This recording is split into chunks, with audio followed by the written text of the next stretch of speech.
Morning, y'all. Or good evening already. Had a great start. Good evening. Turning your Bibles to Matthew chapter 10. Matthew chapter 10. Pretty sure everybody's voice here and there has been a little bit weird today, so mine is definitely the same. A little bit of a sore throat, so if I sound a little bit raspy, that's why, so don't crucify me just yet. Matthew chapter 10 is where we find a particular account that is very, very easy to apply to us today.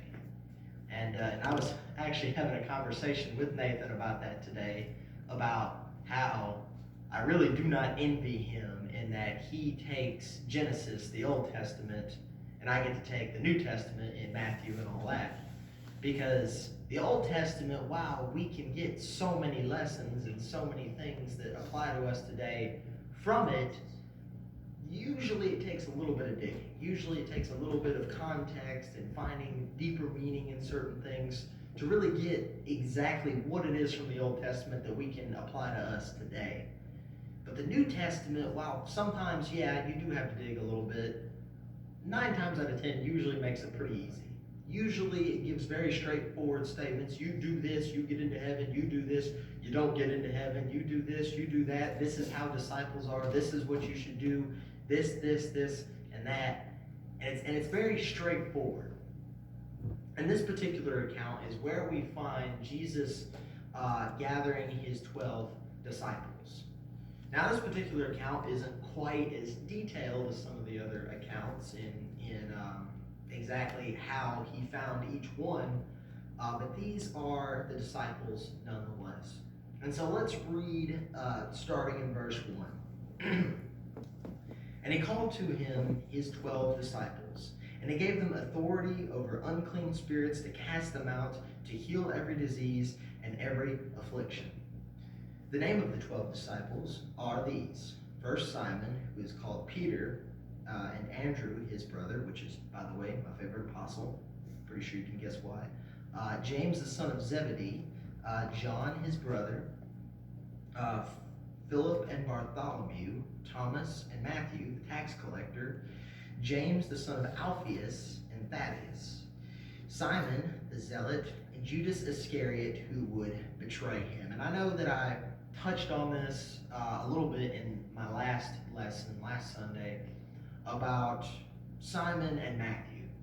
You know, Simon's a zealot and Matthew is the tax collector. Two people under ordinary circumstances in these days might have actually wanted to kill each other. But because of Jesus, because of this purpose that he set out for them, they worked together. And as you read about all these particular apostles, they were all from very, very different backgrounds, each and every one of them. But because of Jesus, because the path that they have been set out on, they all work together. There were times where they argued. There were times where they got on each other's nerves, apparently. But they still all had a common goal and a common purpose. And these weren't simply just followers of Jesus either. We read in the first couple verses that they had authority.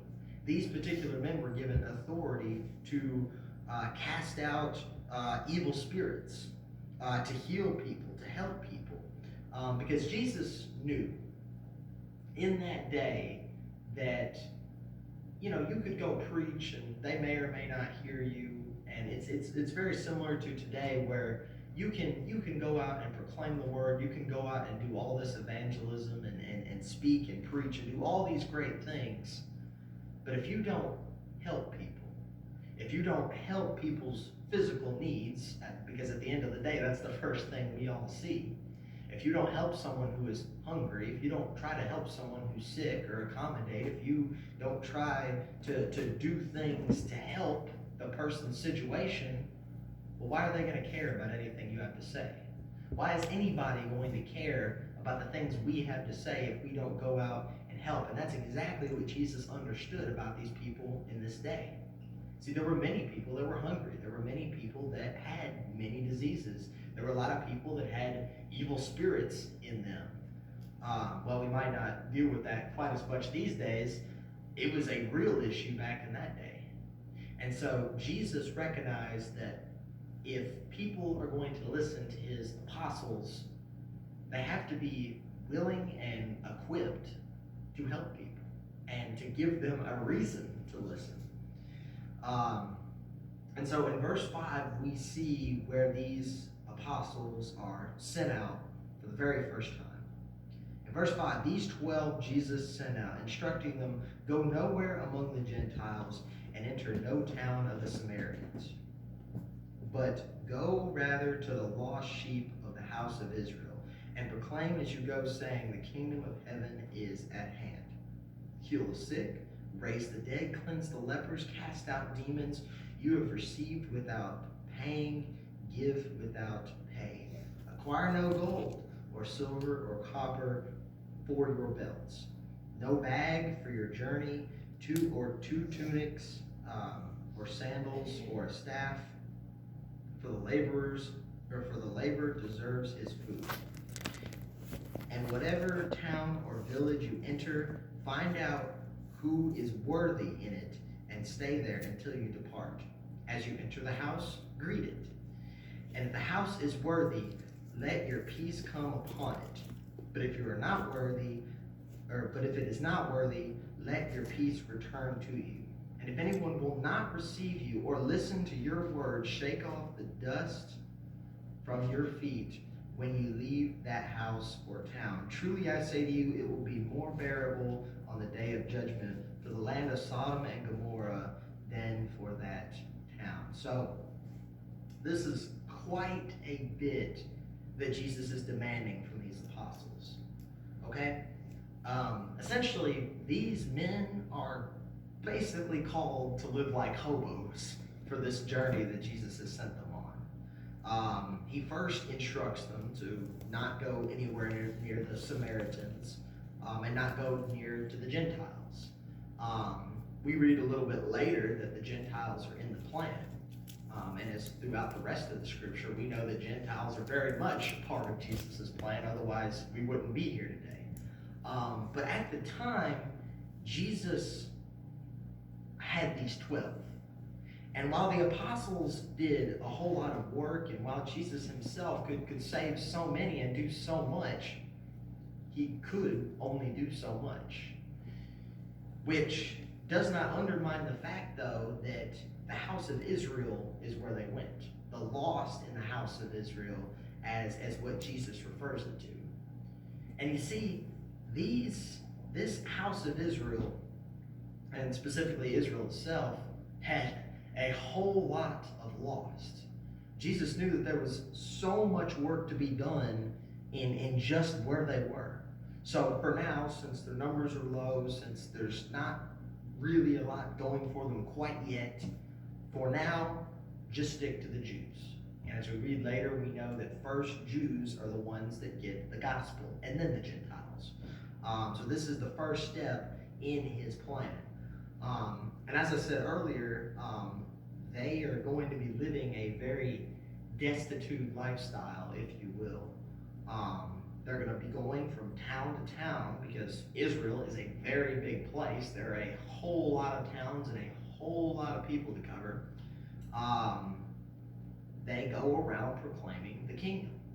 But how do they do that? How do they evangelize? How do we get a practical example of how to go to a land that doesn't know God, that doesn't have any reason to believe in God? Well, first you have to proclaim the gospel. You have to know that you're proclaiming it, or they have to know that you're proclaiming it, but you also have to help them.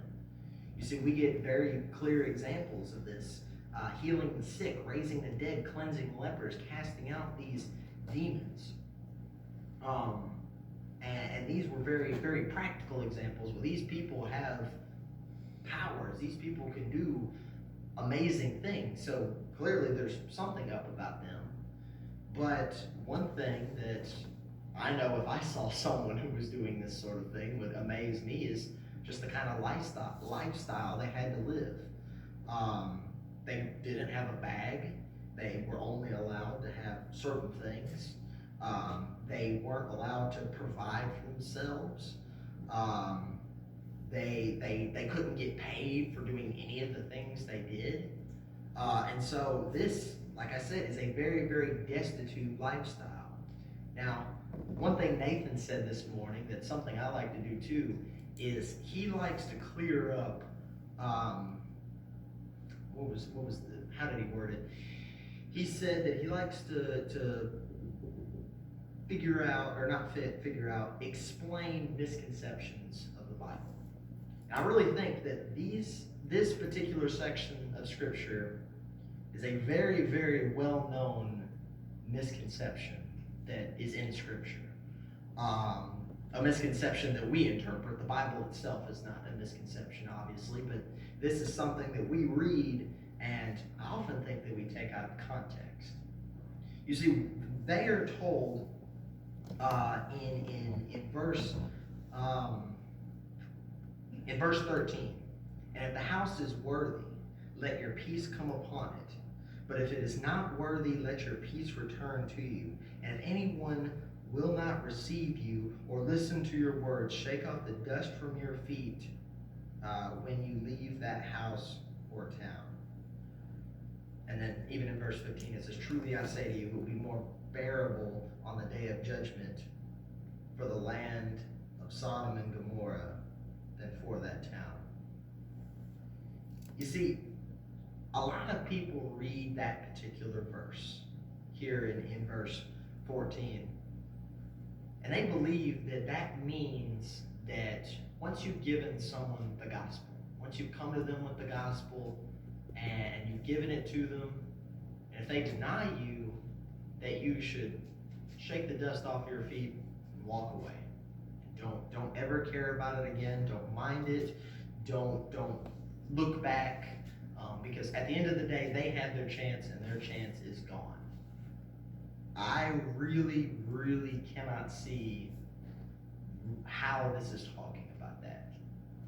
Because you see, these 12 men, the 12 apostles, they had nothing. They had absolutely nothing. And this talking about of going in and seeing if a house is worthy, this isn't saying a house that's worthy of the gospel. This isn't saying a house that isn't worthy to hear the words of Jesus. This is talking about a house that won't feed them. And I'm pretty sure we can understand what happens when you don't get food. You go hungry. Especially with the kind of life they were living, the food that they got, the things that they were given, which wasn't a lot, by the way, that's what they survived on. That is all they had. That is the only thing that kept them alive, is what these people in these houses were giving them. So, think about it. If you were to go into a town and all you could survive off of was the things that that town gave you, and if that town gives you nothing, are you going to stick around in that town for very long? Well, no, because if you do, you're going to die. You're going to die, and that will be the end of it. So I really don't like how people use this verse in the sense of, well, if someone doesn't listen to you, that's it. Go on your way. And I understand what people say in the sense that there are other people in the world that need to hear the gospel, and there's other people that are lost, and there's other people you can reach. I understand that. But I really don't believe that the context in which a lot of people believe this verse is in, I really don't think that necessarily means that. Furthermore, because of some things that we're actually about to read. And he also makes the point for those people that not only not accept the gospel, but not accept the apostles as a whole, which is kind of crazy to me, because if somebody came to me and had completely radical beliefs, believed in some crazy things that I didn't necessarily agree with, but they're nice enough people and they're helping people, and I know that they're helping people, and all they need is a little bit of food and help. I mean, even if I don't agree with them, I'm still going to probably accept them into my house and help them out at least. But these people didn't even do that, and so I think that's why the point is made that even the land of Sodom and Gomorrah, which you guys have read from what, from what Nathan's talked about, Sodom and Gomorrah was a very, very bad place, and a very bad thing that happened to that place, and hell, fire, and brimstone that rained down. And Jesus says that that town will, Sodom and Gomorrah will be better than that town in the day of judgment. And in verse 16, behold, I am sending you out as sheep in the midst of wolves, so be wise as serpents and innocent as doves. So, one thing that I really love about Jesus is Jesus never once in Scripture ever sugarcoats anything. Okay? Following God and having a commitment to Him is not, it's not something trivial. It's not something small by any stretch of the imagination. Following God is not just a commitment, but a radical one. Okay? The beliefs that a lot of other religions might have of people blowing themselves up for the name of their God and going out into different countries and doing all these crazy things, while we don't believe in that kind of stuff, we're called to have that kind of faith, that kind of radical belief to do anything that God sends us to do. And don't misunderstand, the things that they do are very, very wrong and not right by any stretch of the imagination, but following God is something that is going to be terrible. It's something that is going to be extremely, extremely difficult. And Jesus very clearly tells him, you're like sheep going into a den of wolves. You're like you're like doves being around serpents, being around snakes that are extremely hungry. And in verse 17 he says, beware of men, for they will deliver you over to the courts and flog you in their synagogues. This would be the leaders of that day who would have a whole lot of problem with the things that they taught. In verse 18, and you will be dragged before governors and kings for my sake, to bear witness before them and the Gentiles. When they deliver you over, do not be anxious how you are to speak, do not be anxious how you are to speak or what you are to say. For what you are to say will be given to you in that hour. For it is not you who speak, but the Spirit of your Father speaking through you. Brother will deliver brother over to death, and the father his child, and the children will rise against the parents and have them put to death. And you will be hated by all for my name's sake. But the one who endures to the end will be saved. When they persecute you in one town, flee to the next. Truly I say to you, you will not have gone through all the towns of Israel before the Son of Man comes. A disciple is not above his teacher, nor a servant above his master. It is enough for the disciple to be like his teacher, and the servant like his master. If they have called the master of the house Beelzebul, how much more will they malign those of his household? Jesus does not sugarcoat this at all. Following him is something that is going to be the hardest thing that any of them could have possibly done. And this is what I'm talking about, in that it's very, very applicable to us today. Following him is not an easy thing to do. He makes the point that you will be dragged before rulers. You will be dragged before the kings and leaders of that day in order to flog you and torture you and be persecuted against. While Christians in America aren't flogged and aren't tortured, Who's to say that our beliefs aren't under scrutiny? The things we believe in, the things that we must stand for as Christians are beliefs that are, by mass majority opinion in this country, are looked down upon. A lot of the things that we must stand for, a lot of the hills that we should die on, as Nathan said, are in jeopardy. And as time goes on, that could get worse. I pray that it doesn't, but there's no telling what might come. And even you just look around the world, there are several countries that if you say you're a Christian, you could be killed for that. Not only that, he goes to say not just kingdoms, not just countries will have problems with God, but even your very family will persecute you. Father against son, son against father. All of these, there will be so many that will turn against you for Jesus' name's sake. And Jesus never says any of the contrary. But in verse 22, he says, and you will be hated for my name's sake. But the one who endures to the end will be saved. And that is truly an incredible statement. There are many things that are going to happen to us in life. Jesus does not say that this is something that might happen to you and you might be persecuted. He said you will be persecuted. In fact, that verse 22 really seems like almost a thesis statement of this entire particular section. You will be persecuted. But those who endure to the end will be saved.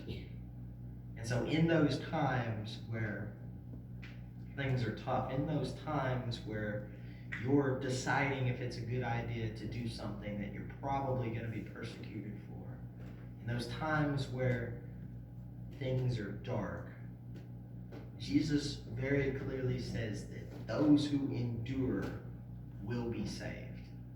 And just as it's guaranteed there's going to be suffering, it's also very much guaranteed with the same exact language of that guarantee that you will be saved.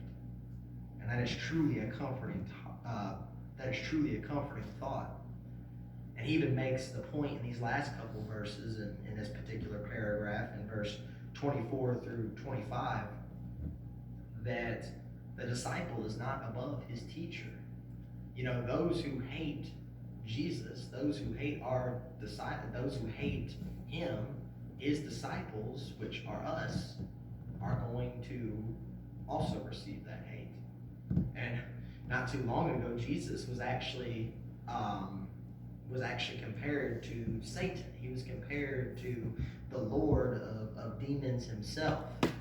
And so he makes the point that if they have called him that, not only are you going to suffer, but you're going to suffer a whole lot more because of that. But after Jesus always, when he says these extremely depressing things, when he says something that hardships we're going to have to deal with, Jesus knows how we think. He knows that when we hear something like this, we can lose hope. He knows that this can be something that could completely demoralize anyone and completely turn away anyone from being a Christian at all. Like hearing that and hearing that the only way you're going to be saved is you have to endure all of this. Well, I don't want to do that. Why would I want to do that? I'm fine living the life I'm living. I'm fine doing the things that I want to do. Why in the world would I want to go through all of this persecution? In verse 26, it says, so, because of this, because we're going to endure all this, because Jesus is our master, so have no fear of them. For nothing is covered that will not be revealed, or hidden that will not be known. What I tell you in the dark, say in the light. And what you hear whispered, proclaim on the housetops. And do not fear those who can kill the body, but cannot kill the soul. Rather, fear him who can destroy both the soul and body in hell. Are not 2 sparrows sold for a penny? Are not one of them, and not one of them will fall to the ground apart from your Father. But even the hairs on your head are all numbered. Fear not, therefore, you are of more value than many sparrows. So anyone who acknowledges me before men, I will also acknowledge before my Father who is in heaven. But whoever denies me before men, I will also deny before my Father who is in heaven. The reason we do what we do, the reason that we go through this hardship, the reason that we are willing to put ourselves through this pain and suffering is because Jesus has our back. Because Jesus is the bridge. There's always, ever since there was sin in the garden, ever since Adam and Eve sinned against God, there's always been a rift between God and his people. And there were things that, fixed that rift every now and then. Maybe not fixed, but helped. There was always a gap between us and God. And Jesus came to bridge that gap. Jesus came to be our way to be saved. Our eternal salvation is through Jesus. And he knows everything about us. He knows every single hair on our head, and he knows everything that has happened and everything that's going to happen. He says even the things in the dark, even the things that no one else knows about, he knows. So that time that you did something and nobody else recognized it, he saw that. The time that someone else did something to you and persecuted you because you held true and you did not falter in your faith for God, God sees that. And every one of those things is revealed to him. Jesus very plainly says that if anybody who acknowledges him before men, anyone who is confident enough to go and say to others that Jesus is my Lord, then Jesus will say to his Father, that guy's with me. That person over there, that person is with me. And then he also makes the point that if you don't say that, then he won't acknowledge you. That you will not be acknowledged before the Father. In fact, he'll deny you. He'll say that he never knew you. And so that is the reason why we go through suffering. That is the reason why we do everything we do today. Because Jesus has our back. In verse 34, he says, do not think that I have come to bring peace, or do you not think that I have come to bring peace to the earth? I have not come to bring peace, but a sword. For I have come to set a man against his father, and a daughter against his mother, and a daughter-in-law against her mother-in-law. And a person's enemies will be those of his own household. Whoever loves father or mother more than me is not worthy of me. And whoever loves son or daughter more than me is not worthy of me. And whoever does not take his cross and follow me is not worthy of me. Whoever finds his life will lose it. Whoever loses his life for my sake will find it. And so, Jesus makes the point that he obviously did come to bring peace, as we see in the Sermon on the Mount, that he did come for us to be the people who reconcile. He did come to teach us that we should be those people who are gentle, who are the peacekeepers, who are the people who hunger and thirst for righteousness. But he also says that he's the person that's going to divide. He is the person that is going to set father against father and daughter against mother and daughter against mother-in-law and pretty much any sort of combination of family and friends that you can think of. Those things will be separated because of him. But he makes the point in verse 39 that any light that we have, anything we do, any accomplishment we might have, anything I could possibly do in my life that is good, that is great, that is worth anything, that I'll lose it.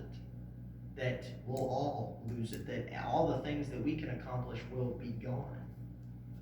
But if we lose our lives for the sake of God, if we lose our if we lose our lives for the sake of Jesus, then that's when it's worth something. That's when everything is worth it. That's when then we can find our worth in life when we follow God. And in verse 40 it says, whoever receives you receives me, and whoever receives me receives him who sent me. The one who receives a prophet because he is a prophet will receive a prophet's reward. And the one who receives a righteous person because he is a righteous person will receive a righteous person's reward. And whoever gives one of these little ones even a cup of cold water because he is a disciple, truly I say to you, he will by no means lose his reward. And so,